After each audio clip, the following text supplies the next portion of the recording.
Voilà, donc bonjour à tous et à toutes. Ce que j'ai pas salué, c'est beaucoup de personnes encore. Je vous saluerai tout à l'heure. Nous sommes donc dans cette série de prédications qui parlent de la grâce de Dieu, de ses bonnes nouvelles, de ces cadeaux que Dieu veut nous faire jour après jour. Avec ma petite expérience, une des choses que j'ai pu apprendre, d'ailleurs on en a parlé dans les chants qu'on a chantés, c'est que aucun être humain ne survole sa vie comme ça sans traverser les problèmes. Tout le monde est d'accord avec ça. Voilà. Et on a tous des soucis, on a tous, notamment, moi je veux parler de ces blessures qui sont cachées, qui ne se voient pas. Je ne veux pas parler des maladies, mais je veux parler de ces blessures cachées, de ces cicatrices émotionnelles, voilà, qui sont enfouies quelque part au fond de nous, mais qui nous font mal encore, voilà, de ces coups qu'on a reçus peut-être émotionnellement quand on était enfant ou jeune ou il y a quelque temps, et qui nous font souffrir. Et on est même capable, hein, 1 an, 10 ans, 20 ans, 30 ans après, de dire c'est cette personne-là, et elle a dit ça, et on peut citer la phrase ou le contexte ou tout. On est capable de ça, tellement ça nous fait souffrir 30 ans, 40 ans après. Je veux parler de ça. Et aujourd'hui, je veux parler de cette grâce de Dieu qui nous guérit de ça. Bien sûr que la grâce de Dieu nous guérit de nos maladies, comme Jean-Luc l'a dit, de nos maladies physiques. Mais moi, je veux parler de la grâce de Dieu qui nous guérit en plus de nos souffrances émotionnelles.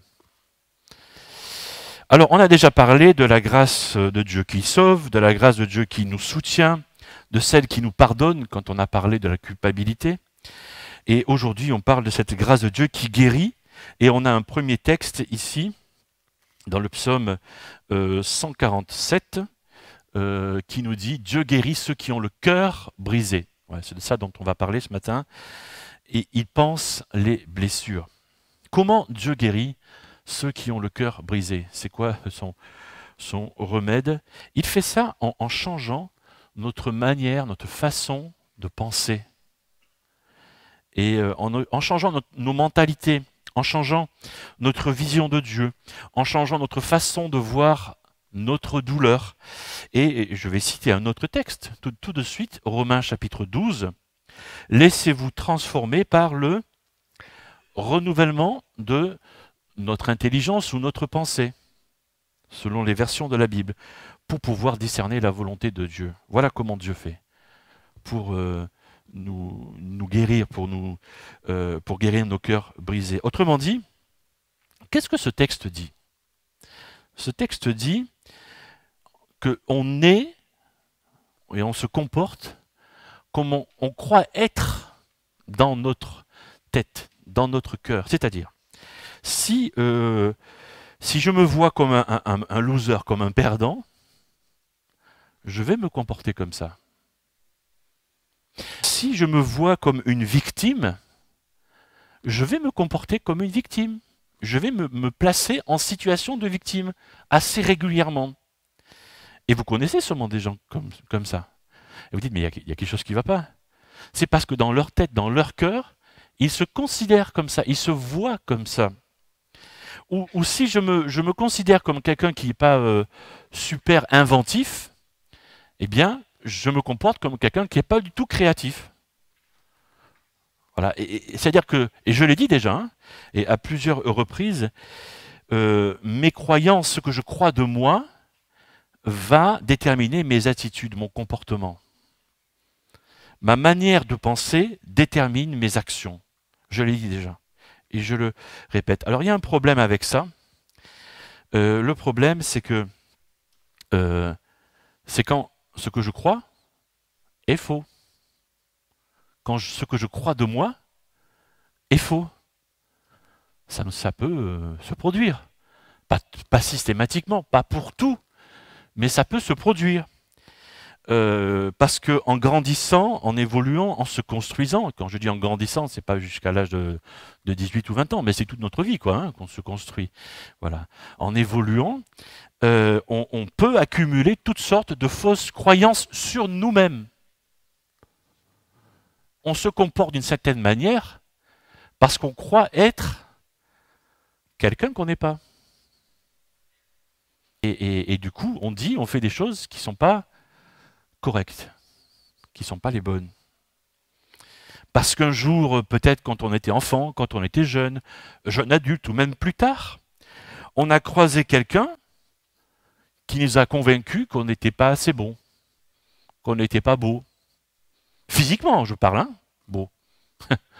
ou pas assez beau, ou pas assez bon, ou pas assez je sais pas quoi, ou je sais pas, voilà. Et ça, on l'a imprimé, on l'a rangé dans notre pensée, dans notre cœur. Et du coup, on se comporte d'une certaine manière. Et des choses fausses s'accumulent d'année en année, comme ça, et au bout de, voilà, de 40 ans, de 50 ans, de 60 ans peut-être de vie, plus encore, on transporte sur notre dos un sac à dos de 2 tonnes et demie, quoi. C'est énorme par rapport à ces fausses croyances sur nous-mêmes. Comme dans ces parcs d'attractions, ou ces fêtes foraines plutôt, vous savez, je ne sais pas si ça existe encore, parce que Gérard, quand je vais dans les fêtes foraines, j'aime pas trop ça. Je ne sais pas s'il y a encore, vous savez, il y avait avant avec les miroirs déformants. Il y avait des pièces comme ça où ça existe encore, ça? Voilà, ok. Et puis tu rentrais là-dedans, et puis si tu étais gros, tu te voyais maigre, ou la moitié de ton corps gros, maigre. C'est un peu comme ça. On a en nous, en fait, une salle comme ça, avec des miroirs déformants sur nous-mêmes. Et on croit que c'est la vérité. Mais c'est faux, c'est des mensonges. On n'est pas comme ça. Et du coup, on a cette image tordue de nous-mêmes. Et aujourd'hui, Dieu a quelque chose à nous dire sur nous-mêmes. Et cette grâce qui guérit nous dit 5 choses. Alors les 5 choses que j'ai à dire ce matin, c'est sûrement des choses que vous avez déjà entendues, parce que c'est des choses que j'ai déjà dites. Et ce sont des choses qui font du bien à notre âme. Donc je les redis. Je fais exprès. Je radote pas. J'ai pas fait un copier-coller d'une prédication d'il y a 3 ans, 4 ans ou 5 ans. Je fais exprès. Parce que ça nous fait du bien. D'accord?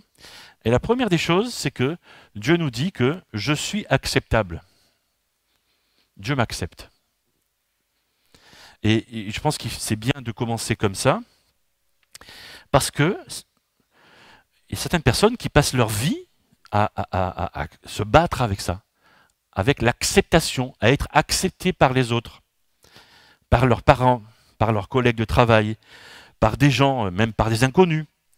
L'acceptation est pour beaucoup de choses, peut-être dans nos comportements, la manière dont on s'habille. Regardez comme je suis habillé, moi. Je cherche à me faire accepter, tout le temps. Je suis toujours habillé en noir, vous savez pourquoi? Exactement, parce que je suis gros, et je sais que le noir, par rapport au regard extérieur, ça mincit. Donc je suis toujours habillé en noir. Vous voyez, même moi j'y suis. Hein? Tu n'es pas gros, toi. Tu vois? Voilà. Non mais la manière dont on s'habille, la voiture qu'on va acheter peut-être, notre intérieur de maison, enfin que je sais pas. Ça peut être tout. Je suis pas en train de dire que c'est votre cas, mais ça peut être tout ça.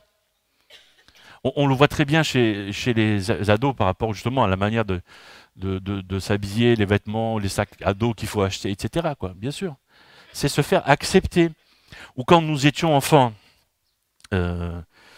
voilà, pour se faire accepter par un groupe, il fallait peut-être faire des bêtises comme pendant que l'institutrice était absente, écrire des bêtises au tableau, quoi. Hein? Tu l'as fait? Moi aussi. Donc je peux rien dire. Tout ça pour se faire accepter. Hein? C'est ça, pour être bien, quoi. Non, mais c'est des bêtises. Bon, c'est pas très grave non plus. Voilà. Mais voilà. Tout ça, parce que derrière, il y a le mythe de la perfection. Il faut être parfait devant le groupe, en fait, qu'on veut impressionner, en quelque sorte, pour faire partie de ce groupe-là. Et il y a le mythe de la perfection. Et je dis que c'est un mythe parce que les hommes parfaits, les femmes parfaites, ça n'existe pas. Enfin, il y a eu un homme parfait, mais même lui qui était parfait, est-ce qu'il a été accepté par les siens? Le Jésus, là. Voilà. Homme parfait, il n'y a pas parfait que lui, c'était le seul parfait. Il est retourné dans son village, on lui a dit, tu prends pour qui, toi? dégage. Je le dis avec mes mots, hein, mais c'est ce qu'il a vécu en fait. Hein. On lui dit, va-t'en. Donc la perfection, en fait, le problème de tout ça, c'est le regard des autres. Ce sont les autres.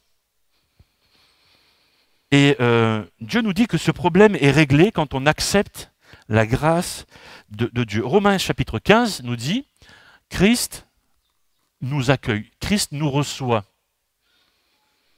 C'est même au passé. Christ vous a accueilli, c'est fait déjà. Donc c'est une chose faite. Christ vous a accueilli. Et là, il n'y a pas de condition. C'est pas Christ te reçoit si tu vas mettre une punaise sur la chaise de la maîtresse quand elle est absente. Ou si tu t'achètes une belle voiture ou un beau costume ou une belle chemise. Non. Christ t'accepte. Christ te reçoit. C'est ça. Et c'est inconditionnel. Il n'y a pas de condition. La plupart d'entre nous, on a peut-être certainement accepté Jésus comme directeur de notre vie, si je peux le qualifier ainsi. Donc on est passé du côté de Dieu, déjà, et on a demandé à Dieu de faire partie de sa famille. Et donc on a accepté Christ dans notre vie. Mais est-ce qu'on a réalisé que Dieu nous a acceptés? Est-ce qu'on réalise tous les jours qu'on est accepté de Dieu? Pas en fait ça. Et c'est que tous les jours qu'il faut se rappeler à soi-même, je suis accepté de Dieu. Parce qu'on oublie très vite. C'est pour ça que j'en parle à nouveau. Parce que ça m'a fait du bien à moi, donc je me dis, ça peut peut-être faire du bien à vous. Hein, peut-être, voilà. L'acceptation. La Bible dit que nous avons été choisis par Dieu. Nous sommes acceptables par la grâce de Dieu. Peut-être qu'on peut être rejeté par ses parents ou une partie de sa famille. Son frère, sa sœur, ses parents, je ne sais pas qui, etc. Tu vois. Et puis, mais même ça, Dieu y a pensé. Voilà, dans le psaume 27, « Si mon père et ma mère m'abandonnaient, toi, Seigneur, tu me recueillerais. » Couvre l'acceptation de Dieu. Un deuxième point. Donc après, je suis acceptable, je suis précieux. Ben oui. Mais c'est bien d'entendre dire, tu es précieux pour Dieu. Tu es précieux, tu es précieuse pour Dieu. Je leur dis, tu es précieux pour Dieu. Tu es précieuse pour Dieu. C'est important ça. Et c'est pas parce qu'on a fait quelque chose. Je veux bien, tu es précieux. Et ben justement, combien on vaut? Combien coûte? Parce qu'on parle de préciosité. Je sais pas si on prend un bijou, une bague, voilà, un diamant, ou quelque chose en or, ou je sais pas quoi. On sait combien ça coûte. On a été chez un bijoutier, on l'a acheté, ou on peut y aller maintenant, le faire expertiser. On peut nous dire combien ça coûte, tu vois. Mais là, par rapport à nous, combien on coûte? C'est quoi notre valeur? Alors, pour estimer la valeur d'une chose, il faut deux choses. D'abord, il faut savoir à qui appartient le bien, et puis combien on est prêt à payer. C'est comme ça qu'on peut dire combien coûte quelque chose. Alors d'abord, la propriété détermine la valeur. Par exemple, si demain j'essaye de vendre ma pauvre voiture, voilà, je peux peut-être en tirer 1000 ou 1500 euros, tu vois. Mais si c'est la même voiture toute pourrie qui appartient à Johnny Hallyday, il ne va pas la vendre le même prix. Tu veux dire? Il va la vendre combien? L'euro, tu es loin du compte, je pense. Hein. Parce qu'il y en a qui seraient prêts à mettre 50 000, 60 000, peut-être plus, tu vois. Juste parce qu'il y a un monsieur très très connu qui a posé son fessier dedans, quoi. Tu vois. Ou qui l'a conduite un jour. La propriété détermine la valeur. Alors j'ai une question à poser là. À qui tu appartiens? Ça. Et dans Jean chapitre 4, il est dit, vous appartenez à Dieu. À Dieu. Celui qu'on a loué, qu'on a célébré en chantant, en dansant peut-être, ou en se recueillant simplement, peu importe. Voilà. Mais celui à qui on a adressé nos louanges, ce grand Dieu, voilà, celui qui mérite toute la gloire, on appartient à cet être-là, à ce personnage-là. On lui appartient à lui.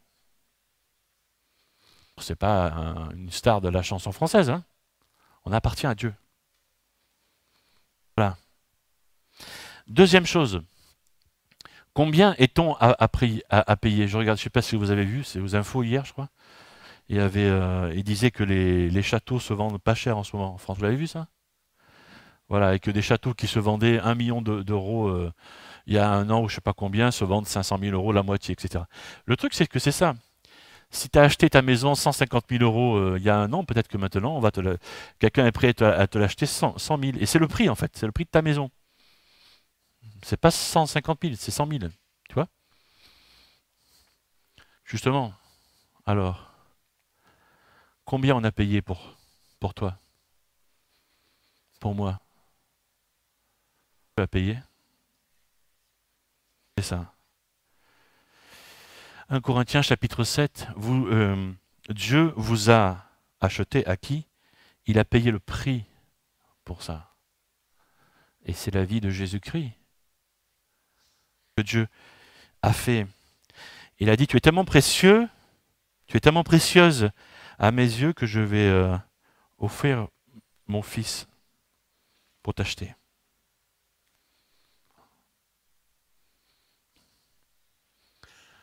Voilà ton prix.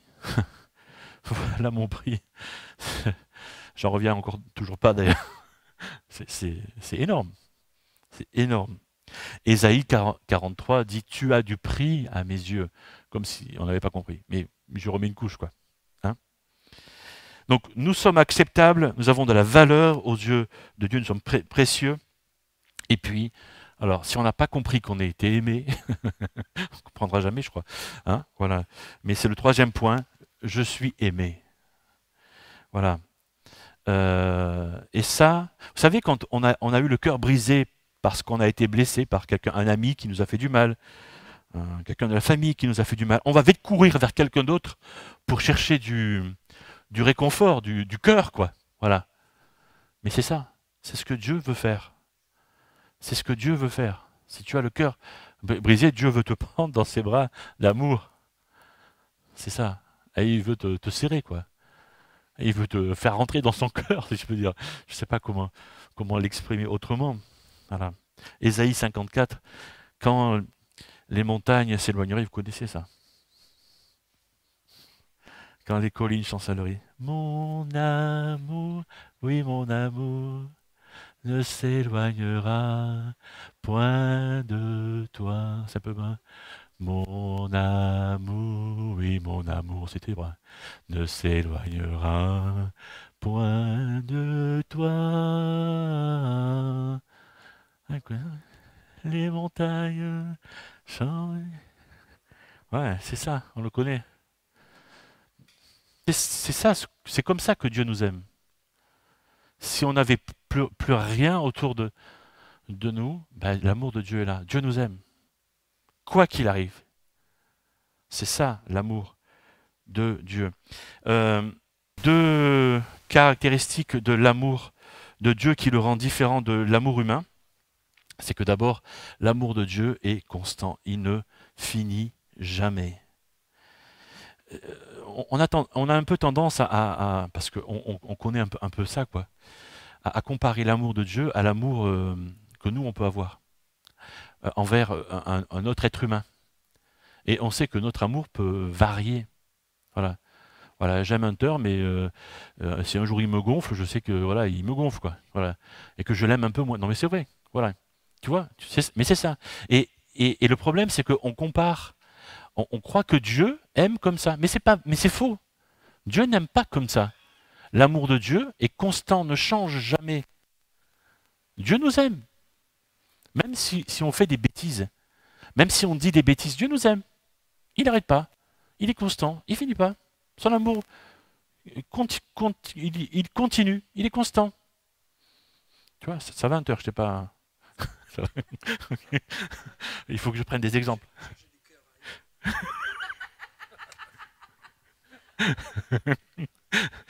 C'était un exemple. Voilà.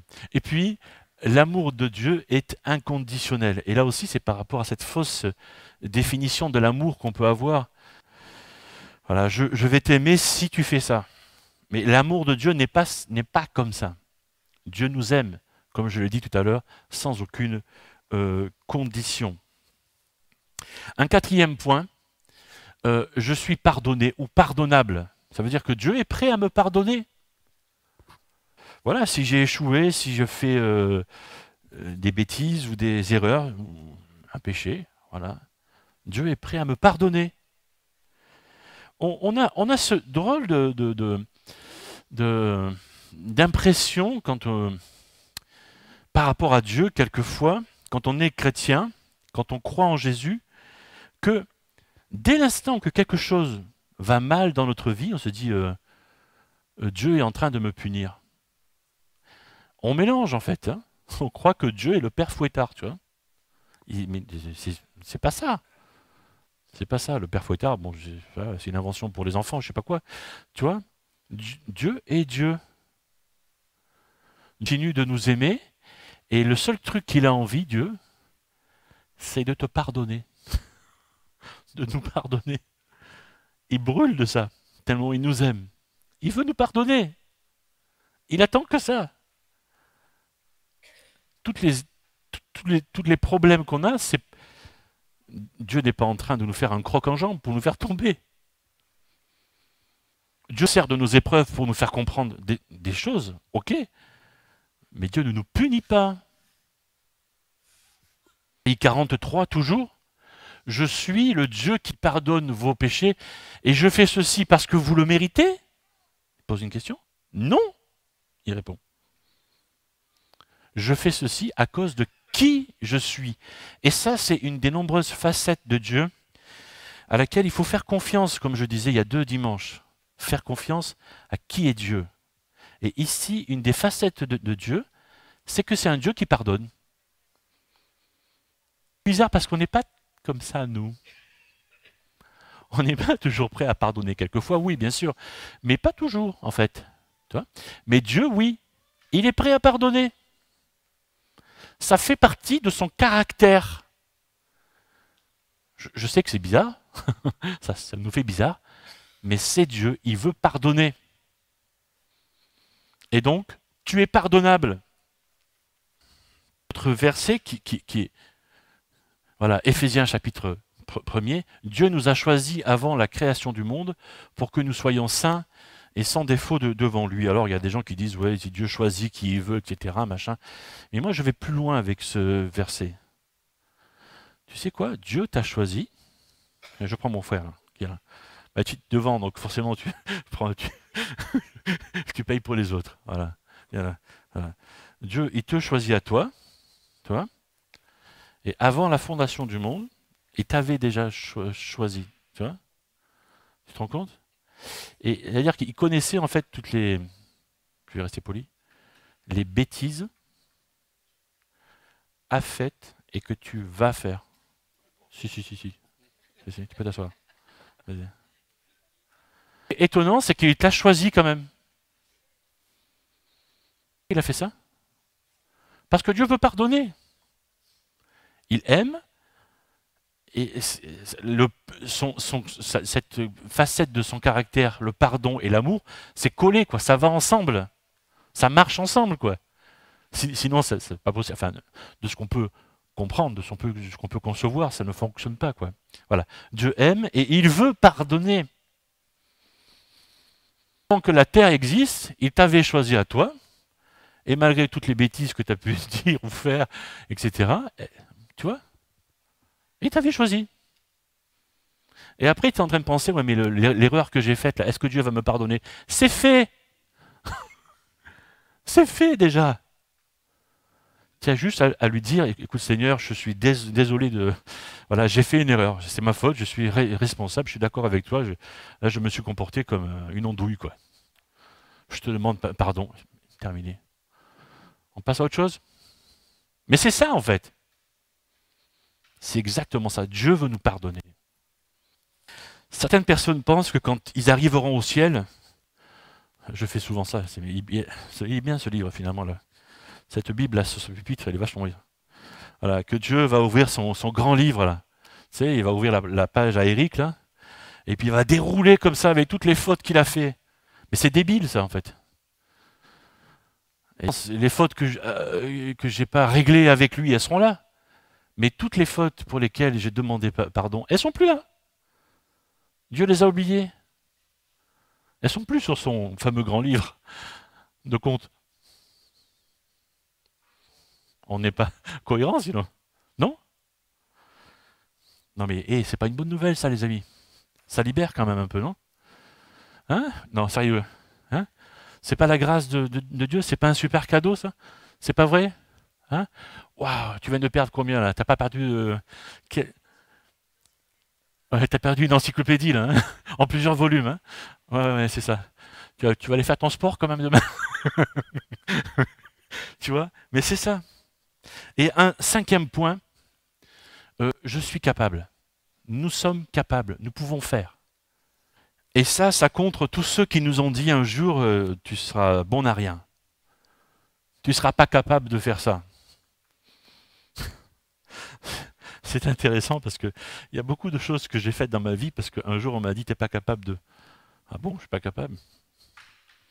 Parce que moi j'ai compris ça très très très tôt dans ma vie de jeune croyant. À 16 ans, j'ai compris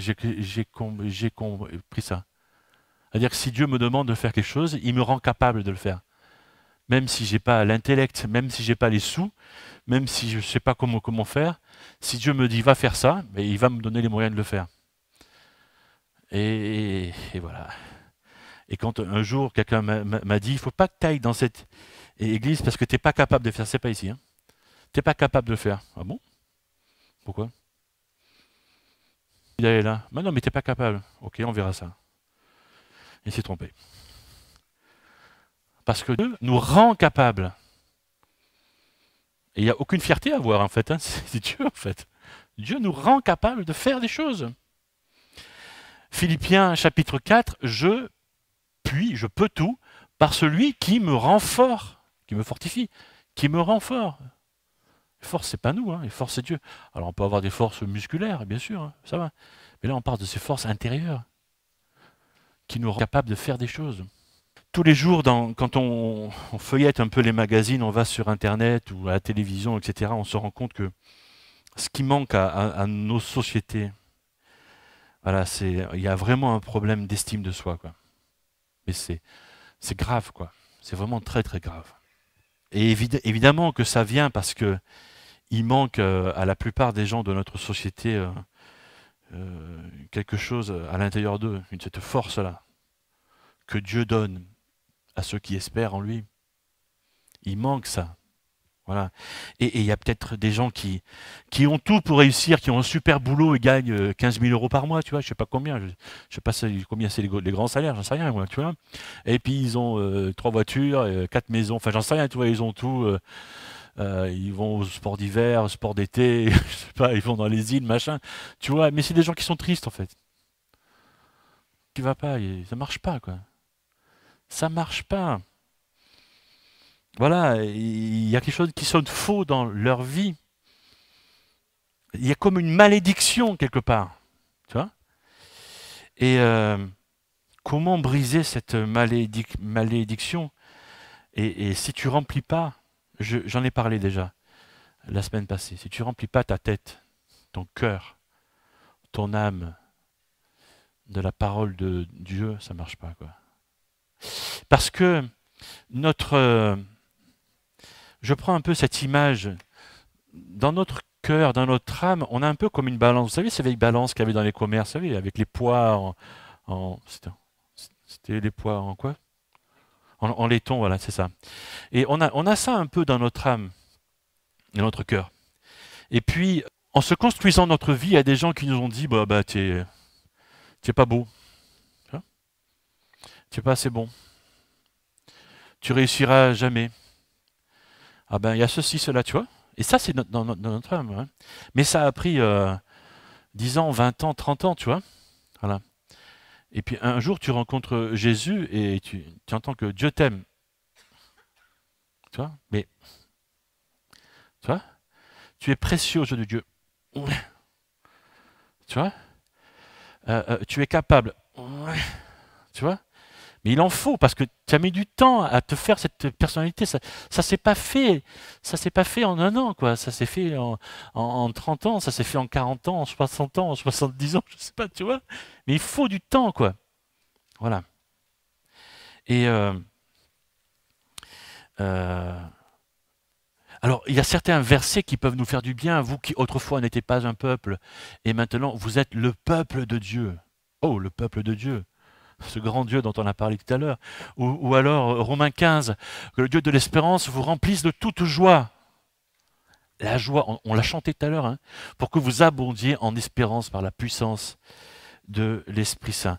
Je termine avec ça, parce que voilà ce que je vous propose. Si votre cœur est brisé, parce que vous avez peut-être dans votre... Voilà, vous êtes construit avec quelque chose qui était faux en vous, et vous avez besoin d'équilibrer cette balance-là. Il faut faire quelque chose, en fait. Voilà. Et peut-être que, ben, voilà, il y a un moyen simple, en fait. Hein. Prenez des feuilles et marquez en gros, voilà, prenez une demi-feuille comme ça, et marquez « Je suis acceptable ». Sur l'autre feuille, vous marquez « Je suis précieux » ou « précieuse hein, », si vous êtes une fille ou femme. Et puis une autre feuille « Je suis aimé, je suis pardonnable, je suis capable », et vous mettez ça chez vous. Ou imprimez-le, faites quelque chose de beau, en fait, pour que vous le voyez tous les jours. Si vous êtes en voiture, ou je sais pas, ou si vous travaillez, faites-vous des fiches pour le lire plusieurs fois par jour, parce qu'on oublie ça. Et on a besoin de... Oui, ben c'est comme un traitement, en fait. Dieu est celui qui donne la grâce, qui nous guérit. On est comme si Dieu était un médecin.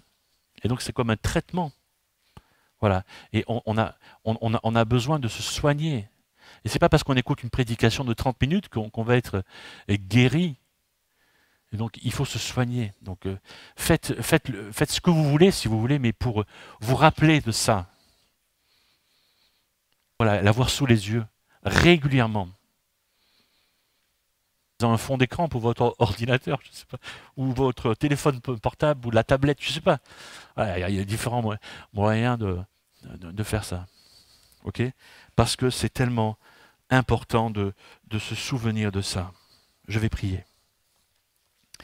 Seigneur, merci parce que tu veux guérir ceux qui ont le cœur brisé.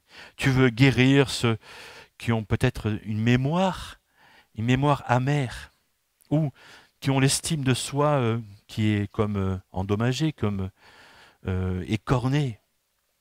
Merci parce que voilà, tu veux corriger cela. Merci, cher Seigneur Jésus, de ce que tu veux, tu peux transformer en des personnes qui valent, qui ont beaucoup de valeur, parce que nous sommes précieux à tes yeux. Et Seigneur, aujourd'hui, je te demande de toucher les cœurs de ceux qui sont dans cette situation, d'avoir l'âme, le cœur brisé par telle ou telle situation. Je prie, Seigneur, de sauver ces personnes. Merci pour cette grâce. Seigneur, merci parce que tu nous acceptes tels que nous sommes, même si ça fait 30 ans qu'on te connaît. Merci pour ce rappel, parce que tu nous acceptes. Et merci parce que tu nous pardonnes. Tu nous as déjà pardonné. Et on veut te dire merci pour la croix. Parce que tu nous aimes.